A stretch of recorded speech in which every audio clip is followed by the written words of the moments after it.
Yeah, you can watch the YouTube video. I was gonna watch this. That's what I was watching initially. Chat, this is story time.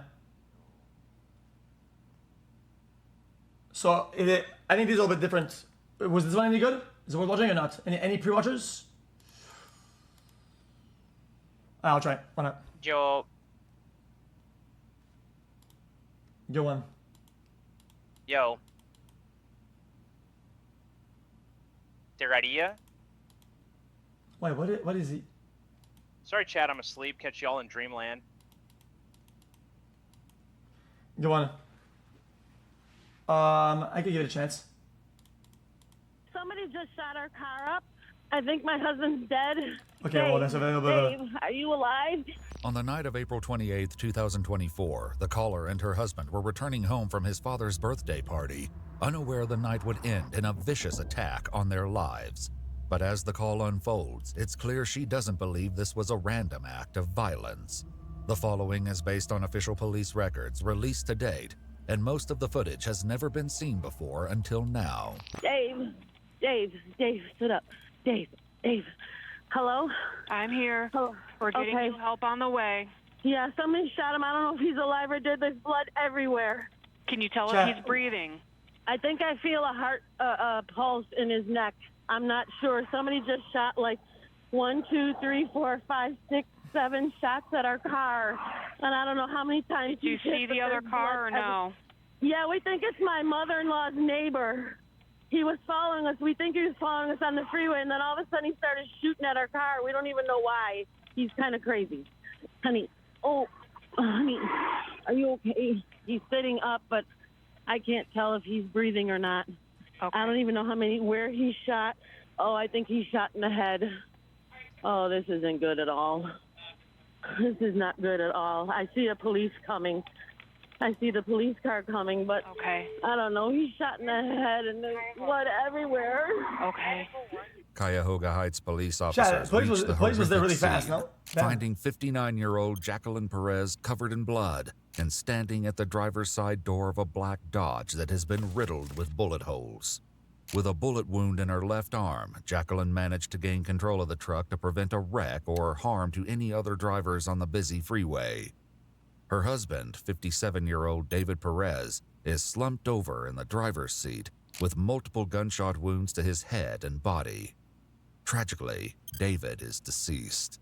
Before being transported to the hospital, Jacqueline is able to identify the shooter as 29-year-old Ian Rich, the man who lives next door to her husband's parents. A bolo is put out on Ian's black Audi convertible, and nearly an hour and a half later, Bracknell police officers spot his car. Exiting at St. Clair and Superior. I'm lighting it up.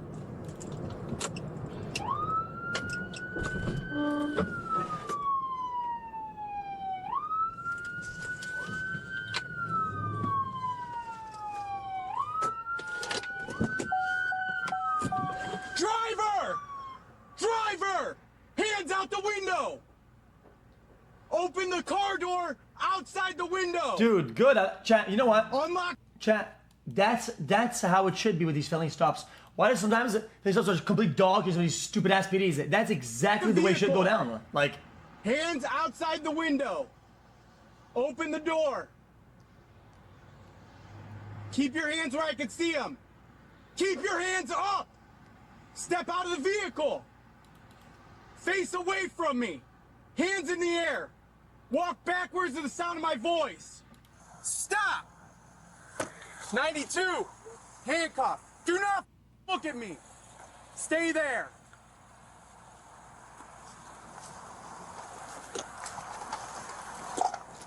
Don't move. Put your hands together like your friend. dog. We'll explain everything. What's the dog's name? Sienna. Sorry. Come here. Come here, girl. You handcuffed? What type of dog is this? You don't got anything on you to get you in trouble, do you? I mean, I have knives. Okay, let's walk this. I got all kinds of stuff. The officer removes everything from Ian's pockets, while the other secures his dog Sienna safely in the back seat of a cruiser. Anything else? No gun on you? What's this? Oh, you leave?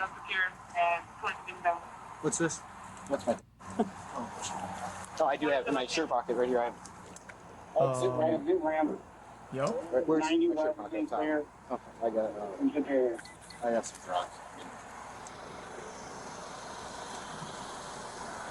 Okay, there's a crack pipe in plain view. Do you have ID on you? No? What's your name? My name's Ian. Ian what? Last name Rich. Rich? Yeah. Do you have crack on you? No, that's What are the pipes? speed. Speed? Okay. Ian is placed in the cruiser All right, and I read his guess, Miranda I mean- rights, but the officer will ultimately save any questioning regarding the shooting for a Cuyahoga Heights detective. Is there anything in the car we should know about? There's guns. There's guns? Yeah. Okay. Where's the gun? Well, there's one in the center console behind the seat, Okay. and then the rest of my pistols are in the top. Like blood on or And then something. there's ammo. Yeah, there's some more in the trunk in an FN bag. Okay, so how many total? 5. 5 guns total? Okay. Wait, what? Watch your foot. The officers choose not to do a detailed search of Ian's car, and instead radio an officer with Cuyahoga Heights to take custody of the vehicle and its contents. They then take a moment to appreciate the outcome of the arrest, which played out far more calmly than they expected. I can't believe you didn't take off. I was waiting. I was like, I want to make sure you're there with me. Yeah, smart. I gave everything over radio. I was ready to go. Of course, I'll drive the car. I was like, They get tow me it, on no? nothing. Worked out perfect. Yeah. Putting that down as a stop.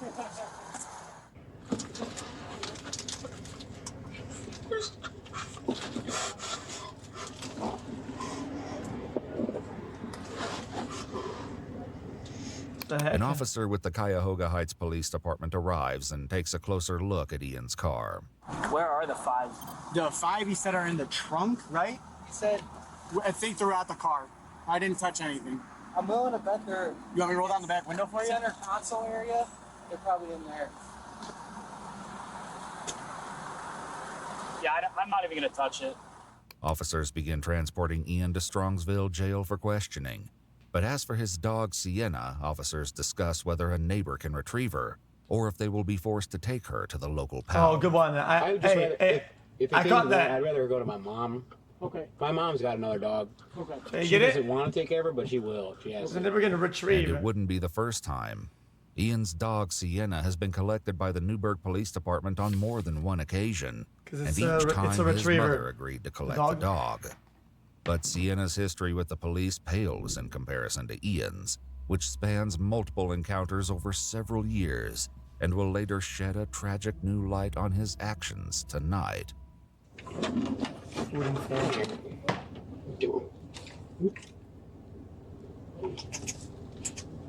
Do you go, girl? I'm not going. Once they arrive at the jail, Ian is taken inside and seated in a booking area, joined by Detective Lucas and a lieutenant.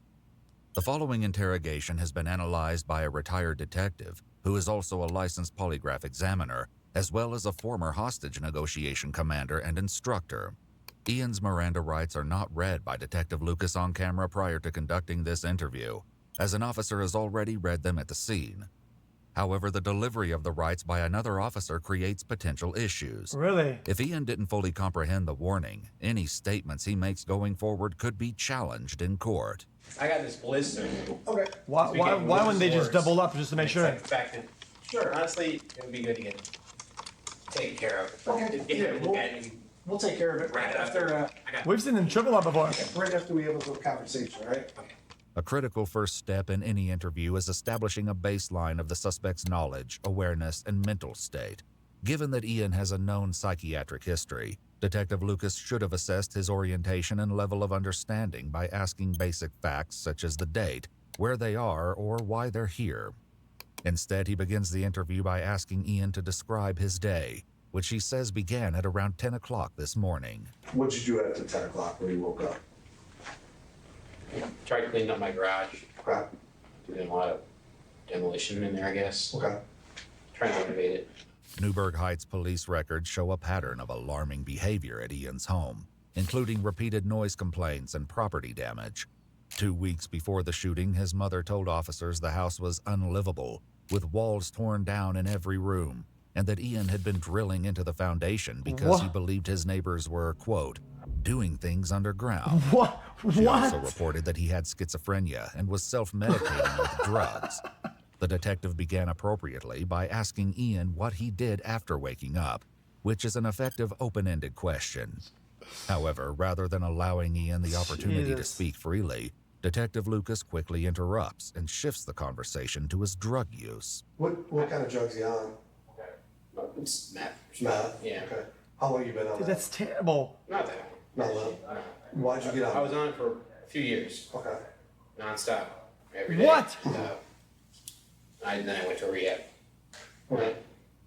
For some reason got back into it when I lost my job again. Okay. So, that's been... Okay, that's actually not so smart. Gotcha. How often do you use meth? Oh, lately it's been every day. Every day? Yeah. Okay. When's the last time you used? Yesterday. Once the conversation returns to establishing a timeline, Ian says that after waking up, he went to AutoZone, returned home, and later went out to dinner. Then, after 9 p.m., his female friend Ashiana sent him a text message, and he decided to go to her house for a visit. I left just You're gonna now. get them down. Just doing the copy sloppy making a beeline there. segments, we don't allow that, yo. So what if It's there weird. was a camera that saw you getting on 77 South This guy's like a killer. around that time? Allegedly. Yeah. Okay. Based on the video You know evidence. what's up? I mean, I don't know. When I left, I was just cruising. Okay. Yeah. Gotcha. Yeah. But in reality, Ian followed Jacqueline and David Perez as they pulled out of his parents' driveway and began shadowing them in his car, as seen on multiple security cameras that recorded his every move. In an interview filmed 3 days after the shooting, Jacqueline, along with David's parents Sally and Ted, shed light on the incident. They explained they were celebrating Ted's birthday just before David and Jacqueline left at 9:21 p.m. And it wasn't long before David realized Ian Rich was behind them. I said, well, I'm gonna call your dad, Okay. which I have the time. I called him at 9:26. And I called him and I said, you're crazy. Neighbor's following us again. Okay. And that's when the bullets hit us. I didn't know, I thought he threw a rock at us because I just seen it looked like pebbles in that, but I guess it was glass. Okay. And that's when I looked, I don't even know where he went after that. I looked at my husband and he was slumped over. Okay. And I'm thinking, okay, how do I stop the truck? Okay. Because I was all over, it was all over the road and I couldn't get him out of the truck. And so, because it's a push button, Yes. no thingy, so I don't even know how it stopped. I have no idea, but Okay. Did your husband? I think he died instantly because he was already, when I looked over, he was slumped over Okay. already. Do you know who your neighbor is? Yeah. What's his name? Ted. Ted. Ted Perez. Okay. Have you ever had any issues with him or? No. I don't really know why he'd be. Did you follow If you that what? vehicle today? No. What if we had If you what? video of your car behind him? I might have been behind somebody. I didn't follow Ted. Okay. But Ian's confident assertion that he didn't follow Ted is the truth, given it wasn't Ted that he followed, but Ted's son, David. Detective Lucas needs to slow down, both mentally and physically. He should take time to refocus and allow Ian to speak freely Dude, without him. I wanted to say that, and I didn't want to be a fucking interrupting Andy. That's why I said it. It's why I said it. Wait, yeah, he was going what? Because, dude, like, it's what they do this all the time. They leave an open space, and the guy's just gonna yap. Interruption, I which don't could get it. lead to gathering critical information. Instead, the miscommunication continues as Detective Lucas questions ongoing problems with Ted, and not the true victim, David. Was there a problem that occurred with you and Ted prior to what happened? not that I know. I mean, I had like a time where it was from the drugs. I thought that maybe they were like trying to mess with me or something. Okay. And this is years ago. Gotcha. But other than that little episode that I had, it was like I don't know, that was like delusional or something. It was a while ago. Mhm. Other than that episode, I've never had any thoughts like that. But what Ian describes as a little episode is far from the truth. According to Newburgh Heights police records, Ian's delusional thoughts about his neighbors have been occurring repeatedly for years. Incident reports detail Ian's concerns that his neighbors were spying on him using advanced high-tech equipment, including a laptop with an overhead view of his house. In June of 2022, he was committed to a psychiatric hospital after insisting his elderly neighbors were trying to murder him and stating he will take matters into his own hands. Now, we've never met him. Okay. We've never talked to him, we've never seen him. He just knew his car. Okay. So you don't really know what he looks like? No, I never Only knew from our until I ring seen that cameras. picture. And yeah. those ring cameras don't give you a real clear picture of his Yeah. face, and that was another thing too. He always walked with his head down. Yeah. He never walked with his head straight ahead. Okay. According to court documents, Ian exhibited extreme erratic behavior. He had become convinced that his neighbors were working with the FBI, conspiring to kill him through radio waves or poison in the ground. He thought her name was Okay. okay, and that she worked for The FBI. the FBI. And that I had all kinds of lasers and stuff going into his house where I could hear every conversation and I could see everything that he was doing. The reason I'm saying that is because it was my sister. Okay. So that's why he had to Google that. But we There's something very important enough. no kind of confrontation with her at all. There wasn't. Really? Is that good? Records. Ian's delusional thoughts about his neighbors have been occurring repeatedly for years. Incident reports detail Ian's concerns that his neighbors were spying on him using advanced high-tech equipment, including a laptop with an overhead view of his house. In June of 2022, he was committed to a psychiatric hospital after insisting his elderly neighbors were trying to murder him and stating he will take matters into his own hands. Now, we've never met him. Okay. We've never talked to him, we've never seen him. He just knew his car. Okay. So you don't really even know what he looks like? No, I never Only knew from our until I ring seen that cameras. picture. And yeah. those ring cameras don't give you a real clear picture of his Yeah. face, and that was another thing too. He always walked with his head down. Yeah. He never walked with his head straight ahead. Okay. According to court documents, Ian exhibited extreme erratic behavior.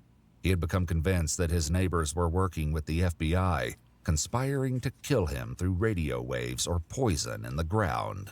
He thought her name was Okay. okay, and that she worked for The FBI. the FBI. I mean, there's a lot of And that I reports though. had Like, all kinds of lasers What? and stuff going into his house where I could hear every conversation and I could see everything that he was doing. The reason I'm saying that is because it was my sister. Okay. So that's why he had to Google that. But we never had no kind of confrontation with her at all. There wasn't. He cut on the side of his house, which was his property. She always had flowers there for years. Well, he didn't want them there. He cut them down.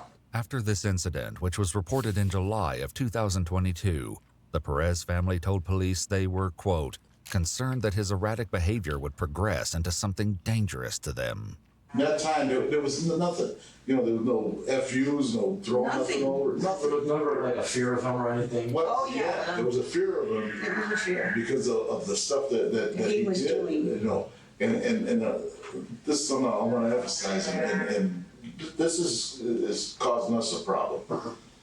I seen his dad one day. This is a couple years ago, and I said to his dad, I says, can I have your phone number just in case, I call you if something happens over here? He says, yeah. He gives me his phone number, and I asked him, I said, does he have any weapons in there? And his father's reply to me was, you don't have to have that weapon to hurt somebody. Yeah, I'm Lieutenant Grabowski. All those firearms are registered to you. but why is it allowed to have firearms though? They should have all been in the car except for my rifle. Is that all? What do you use that Marlin for? Hunting or anything? Or? Just targets. I haven't shot it in a while. Okay. Detective Lucas should have paused here to ask more questions, such as, when was the last time you fired a firearm? And what type of firearm did you shoot? So all those guns, are they loaded? Should all... One that I had with me was not loaded. Once again, he misses the opportunity to press Ian further by asking a simple question. If all of his guns are typically loaded, Why is that one was there? the one he had with him empty? Because he shot the bullet. Did you fire a gun tonight? You did? No. Okay. Note the way Ian first nods yes, then answers no to the question. This contradiction between verbal and nonverbal communication is significant. If I were to ask you, did you fire a gun tonight? You did? No. Okay. The detective repeatedly uses the phrase, if I were to ask you, instead of just asking directly. Overall, his questioning is scattered and lacks structure. The lieutenant interjects, asking a question of his own. You have no idea why you're up in this jail right now? No. That's a very serious reason why you're in this jail. Okay. Okay? Why would they tell him that one? We're not here because of the drugs. Something bad happened today. Very bad. Okay. They could have expected more out of him, Figure no? out exactly what happened. After being told that something he could bad shut down happened, Ian nodded his head in agreement.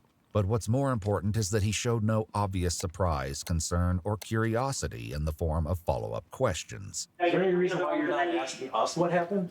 I'm going to put him a chicken. Yeah, no, what happened? I didn't follow him. I know, like, they knew that I had that episode, and I thought that they were trying to... Let me ask you a question here real quick.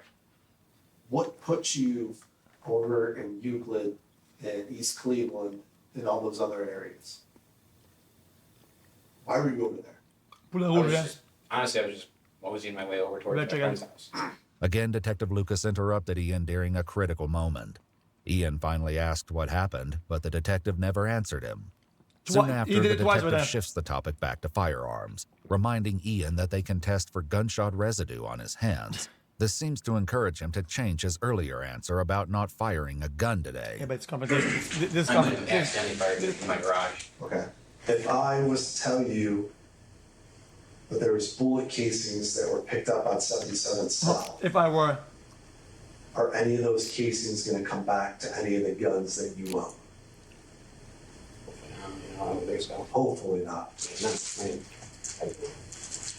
None of my stuff should be on the road there. Okay. This response is noteworthy and should have been addressed further. An appropriate response from an uninvolved individual would typically be a clear no. The detective missed the opportunity to follow up on this statement. If somebody was shot or something... Somebody's dead. Okay. Okay? Head died.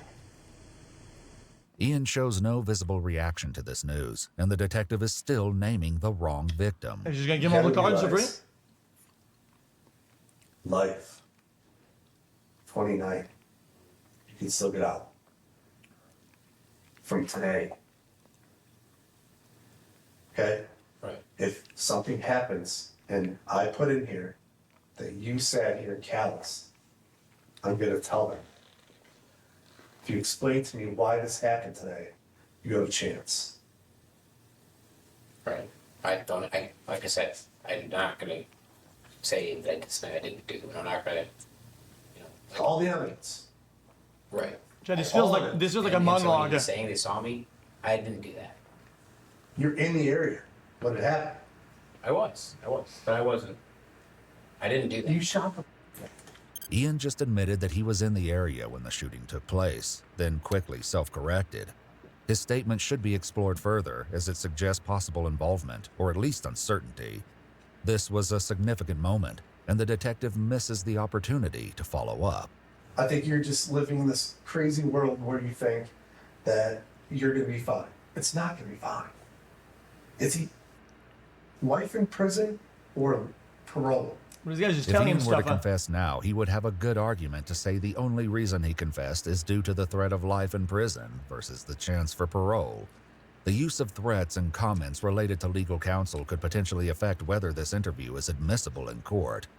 The detective also doesn't have the authority to make those kinds of promises or guarantees about sentencing outcomes. The interrogation is soon headed for a more heated confrontation. But for now, investigators with the Ohio Bureau of Criminal Investigation interrupt the interview to take swabs of Ian's hands. Did you wash your hands at all? No? No. Okay. I did not. Were you handcuffed? Well, yeah, I did. I washed them. I was handcuffed and I washed them before I ate McDonald's with some Fast Orange. So why would you buy that? Because look at my hands, man. Yeah, but look at your car. Look at your house. Have you been fingerprinted since you were here? No. No. Whether or not the cleaning solution successfully removed any gunshot residue this guy's scars. Look at the graveyard. Before the interview continues, a conversation begins regarding evidence from the crime scene. Do we have any idea the number of shots fired? Looks to be 8. Has a weapon and ammunition been recovered? Yeah. It was a casing or a bullet. These guys are conducting the investigation in front of the suspect like that. I mean, are you fucking dead? Brother, these are divulging all the cars that they got in real time. But no weapon yet. The detective should not be answering these questions in front of Ian, who can clearly hear what is being discussed, and he now knows what the detective... Yo, what is going on here? Is that an inverted lip? What the fuck is going on, man? Detective has for evidence. Disclosing this information could undermine their ability to employ strategic interviewing techniques, such as controlled disclosure or bluffing, and could allow Ian to challenge or manipulate the situation. Hold on, let me go back to that. This information could undermine their ability to employ strategic interviewing techniques, such as controlled disclosure or bluffing, and could allow Ian to challenge or manipulate the situation. As the interview continues, the detective offers Ian a way to save face. Maybe you had some type of psychotic episode. Maybe you had some type of out-of-body experience. But what happened today, you were identified.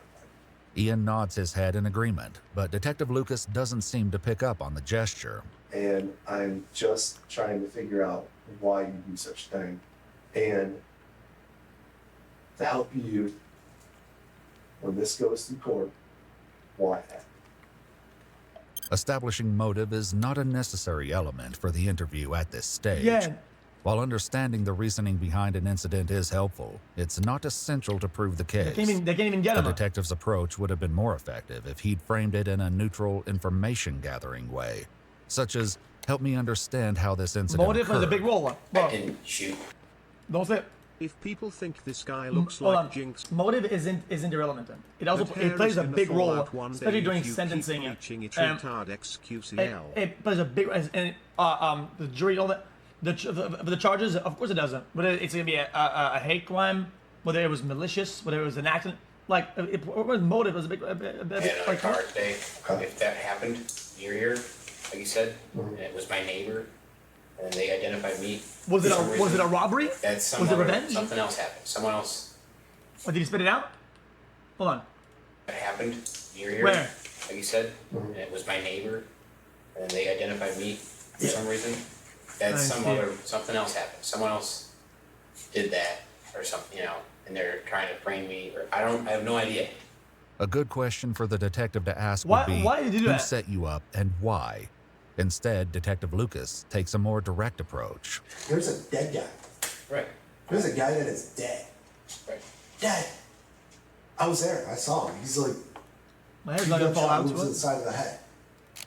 Like, instantly dead. Yeah, there's a life ended and countless lives that are now affected by this. Like, he's like, I'm not lying to you. I would not lie about somebody being dead.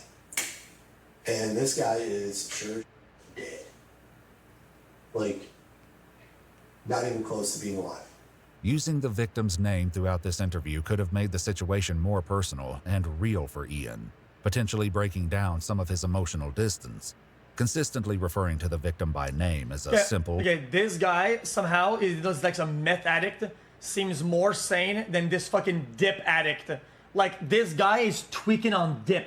Like, but important Jesus Christ. that isn't being used. But I'm telling you, when I go look at that car tonight, when we're done here, I'm going to find a ton more evidence that puts you there. And if you don't tell us why it happened, and we go to court on this, I'm going to stand up there in that box, and I'm going to make sure you go to jail. Detective Lucas repeats the same statements without moving the conversation forward. As it stands, he's not maintaining control of the interview, and he himself is being manipulated by the suspect. As the interview goes on, the lieutenant interrupts to question Ian about his earlier claim that he's being framed. Who do you think's setting you up? You think that the wife just set you up, set someone up to kill her husband and then to frame you? That makes zero sense. Right. But so there's no setup here. Let him talk, man. They're just accusing me, and they have like some fake evidence. But they really don't even know you. There is no fake evidence. There's a ton of real evidence. There's an eyewitness. There's cameras. There's bullets. Bro, they gave him 10 times more evidence that they've gathered from him. Like, this is crazy. It doesn't matter if you're a thief or anything. I'm just trying to say, did you have something in your mind today that maybe thought that Yay, they this did guy something lied to on you his job or- application. No. I've seen better cops on In the no past, pixel. I thought that they were like getting me while I was sleeping, and they FBI or something. It was a episode I had. It was like when I was doing too much stuff, and then it was like I realized that none of that was real. Ian has just implied the behavior that occurred in the Read top right. I mean, we already seen that before. past was when he was, quote, doing too much stuff, likely referring to drugs. The detective should follow up on this statement and reminded him that he used methamphetamine the day before, then develop a line of questioning around how that may have affected his actions or judgment. Building on this point could help create a theme that Ian was impaired, which might encourage him to open up. No. This guy is the one that's helping to make the video, not the guy you're seeing on the screen. Further about what happened. There's a victim. It's not this guy. That could have been killed. It could have been a double homicide. No, so we get to do Identified we're you wrong. as a freaking shooter. I did not. Plus your car, an Audi TT, black in color with a convertible freaking top. Plus you got 1,000 guns in your back seat, and now I'm gonna go find one when we're done here with 8 bullets missing, and then I'm going to find gunshot residue on your freaking hand. What would you done that? Yeah, you did it. I didn't shoot the guy. I didn't shoot a car. They're falsely accusing. Nobody's false accusing you. There's an eyewitness. I didn't shoot. You shot a gun. The evidence is going to be there, and I'm going to be there when you go on trial, and I'm going to say I sat in front of this and basically listen to him lie to my face, knowing that he shot a guy and killed him. You understand that? No. Me. No.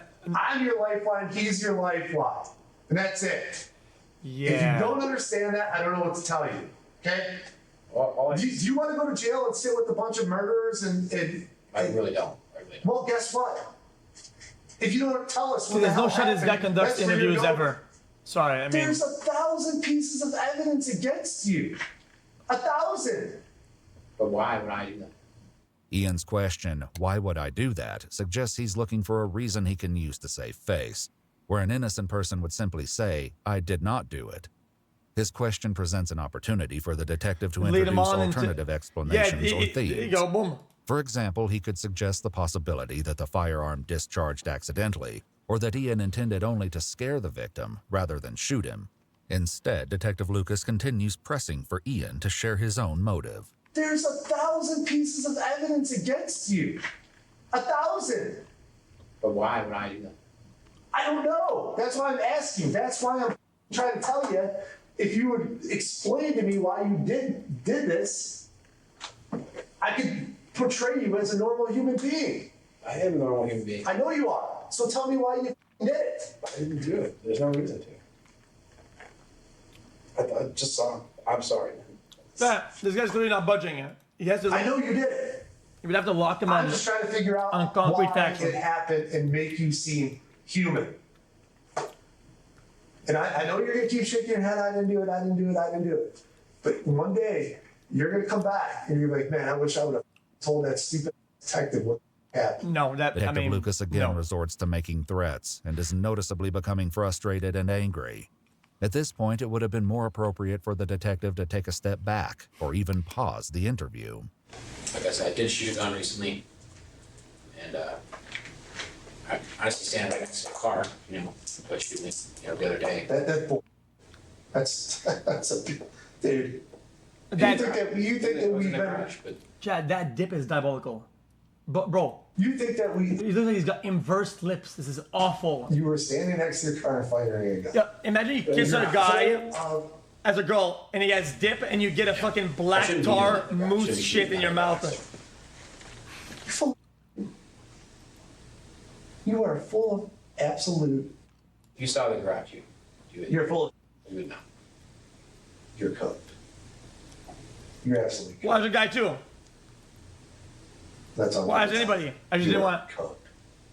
Ian reiterate. You're cooked. You're absolutely cooked. That's all I'm trying to tell you. You are cooked. Ian reiterates that he was just out for a cruise tonight, but when he shares new information, the confusion over the victim's identity gets in the way. When I was texting that Ashiana run, I did receive a call from Teddy Perez. Okay. After the time of the thing, I didn't see that. That's impossible. He was dead. So, well, he was dead. You guys are looking at So it just appeared on a phone call appeared on Wait. Facebook. We wouldn't even know what the intention of what he was saying is. So this guy could have been locked in on a fact that's wrong and lose credibility, but instead he interrupts him and then puts him back on the right track. Yes. Like, but So this guy's putting him right back where he should be. Like, this is insane. If you got my phone. Maybe he was because he was trying to get after you. Because you just killed him. Once again, Ted Perez is still alive, as the murder victim was his son David. If Ted did contact Ian after learning he was following his son, the opportunity to question him about that call is lost. And I'm trying to help you not spend the rest of your days at 29 years old sitting and rotting in a prison cell because I don't think you're a bad person. I think you made a bad mistake tonight and that was it. That's it. I just don't want to see you rot in a cell. I don't think that's your type of person at all. That is it. Because I'm going to tell you right now, when I go to court, I'm going to bury you. This type of statement is not only inappropriate, but also counterproductive, as it increases resistance rather than encouraging cooperation. A more flexible and controlled approach would likely have been far more effective at this stage of the interview. All right, why don't we just take a break? You go in the cell, you can stew over this whole issue for a little bit. Cigarette? There's cigarettes. No, you can't have a cigarette. Okay. What? Why not? Allowing something small, No, like a why cigarette not? break, could help ease tension and create a calmer atmosphere, which may make Ian more willing to talk. In this situation, there's little to lose, and it could improve the overall Bro, this guy's tweaking and he wants a cigarette, and you know how bad if he smokes, he wants a cigarette? This is like a free win. Bro, that is literally a free win. tone of the interaction. However, he's denied. The BCI agents remove and collect all of Ian's clothing, and once they resume the interview, the lieutenant asks a simple question that sends the interrogation on another downward spiral. Is there anything else that you want to say to us? She wants meth to give it to him, and a cigarette's not meth though. They said something about a dog. We're not worried about that dog. Why? Well, I'm worried about a dead guy. I would rather her go to my mom than I don't someone care call. about that dog. I don't. There's a guy that's dead. She's just you're right. There's somebody that's dead. Right. And you're worried about your dog. Well, I don't want. Listen, to have my dog. There's a dead guy, and you're worried about a dog? Somebody's dead. Okay, Chad, how much dip is there in his gutter? Like, bro, there has to be a whole ass fucking, like, super leaves packed up in there. I mean, bro, he can't speak. And you're worried about a goddamn dog. Unfortunately, police records make no mention of where Ian's dog, Sienna, was taken following his arrest. There's little effort to build rapport or show compassion towards Ian, and the detective's approach appears to rely heavily on confrontation. With a suspect like Ian, raising one's voice or making threats is not effective and works against the goal of getting useful information. Do you know how they brought that guy back? They actually loaded the truck that he's dead in, hunched over the steering wheel, on a flatbed truck down in the coroner's office. Chad, there isn't much for prosecution to use from this testimony at all. Okay. Even if it was admissible. Would you want any of your family members being processed like that? No.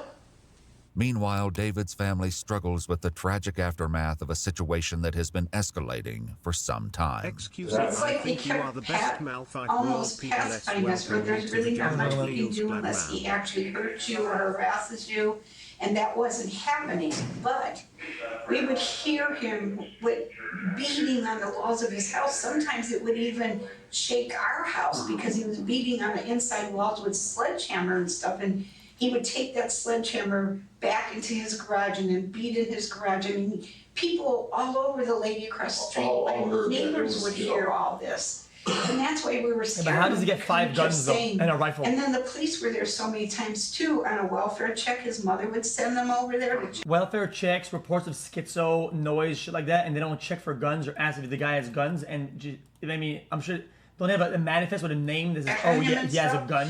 And we were thinking, when is this guy At going to Walmart, really go off it would still and say he has a that's what gun. we kept saying to each other, you know. And then look what happened. According to an autopsy report, 57-year-old David Perez ultimately died from 2 gunshot wounds to the left side of his head, as well as 2 to the left arm. Still, Ian refuses to confess that he was the one who pulled the trigger. I hope it burns you, because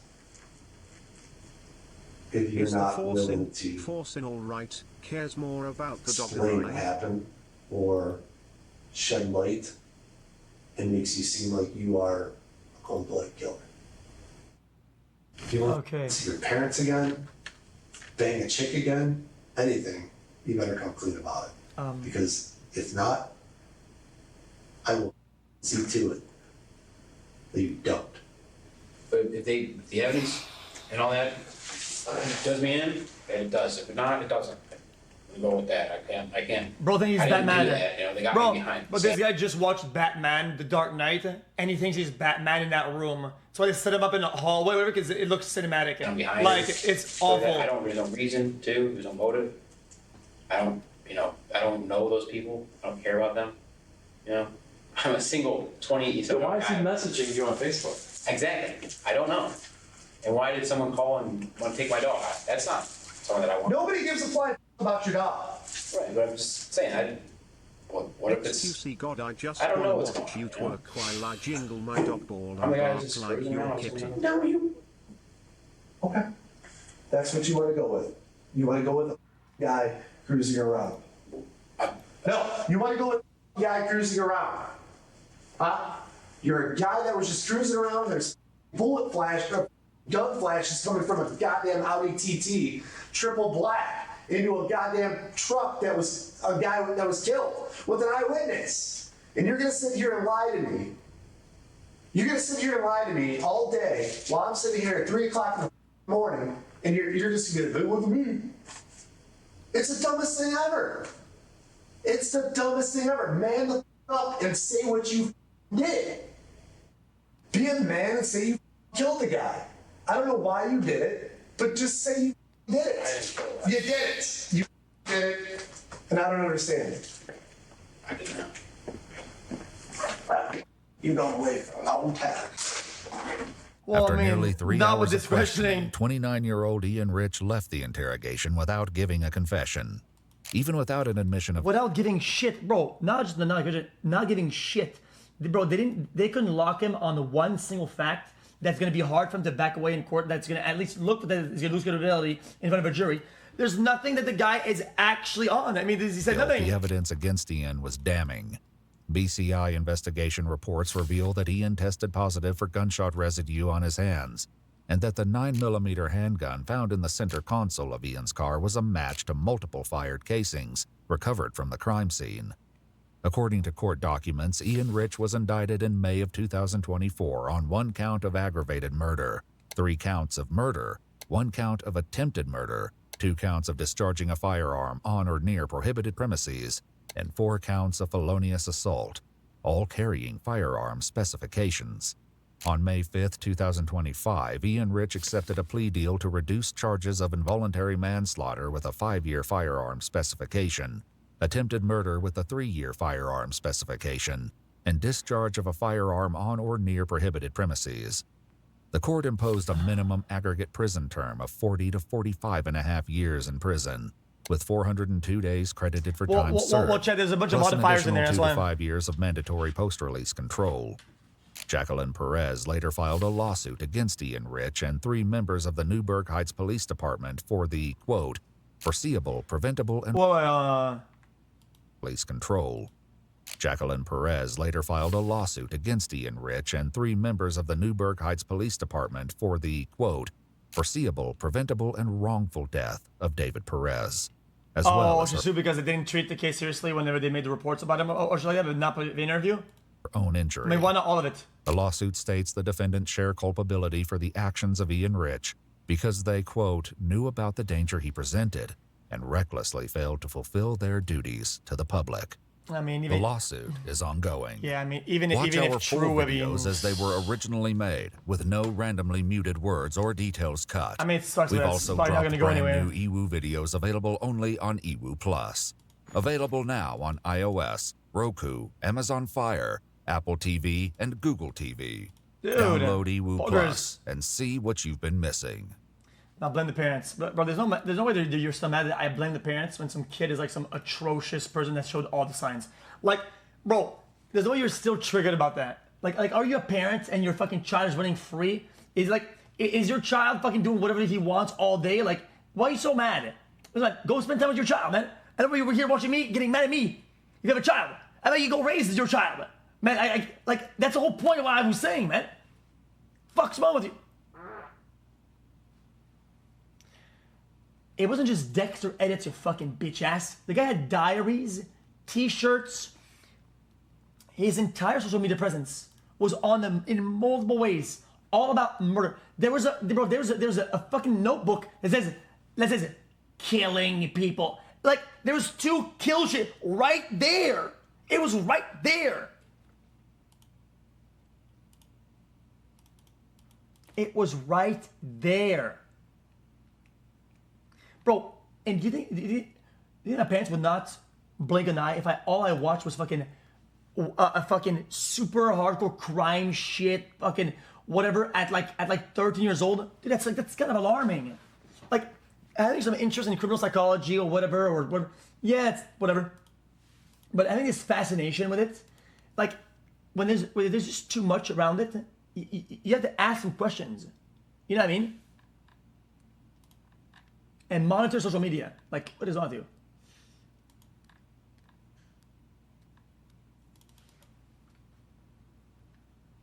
I watch all these because I'm a grown-up adult and I know what I'm doing with my life.